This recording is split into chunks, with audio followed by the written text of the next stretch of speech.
అదానీపై రాహుల్ గాంధీ ప్రశ్నలకు సమాధానం చెప్పాలని డిమాండ్ చేశారు తెలంగాణ డిప్యూటీ సీఎం భట్టి విక్రమార్క. తెలంగాణ ప్రభుత్వం అదానీకి ఏమీ కట్టబెట్టట్లేదు అన్నారు. రాష్ట్ర సంపద ప్రజలకే చెందాలన్నది తమ విధానమని స్పష్టం చేశారు భట్టి.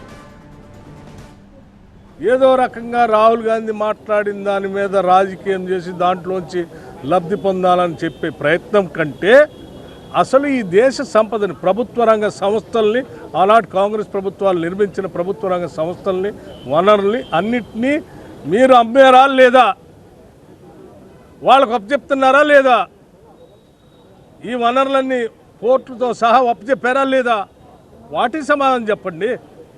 అవి చెప్పకుండా తెలంగాణ రాష్ట్రంలో అంబానీ వస్తే అంబానీకి ఏమి అప్పచెప్పట్లే. మేము రాష్ట్రంలోకి ఎవరైనా రావచ్చు పోవచ్చు, కానీ మా నాయకుడి ఆలోచనల్ని తూచా తప్పకుండా ఈ రాష్ట్ర ప్రభుత్వం, ఈ రాష్ట్ర ముఖ్యమంత్రి రేవంత్ రెడ్డి గారితో సహా యావత్ మంత్రిమండలి మొత్తం ఒకటే ఆలోచన, రాష్ట్ర సంపద అంతా ప్రజలకే చెందాలి, ప్రజలకే ఉండాలి.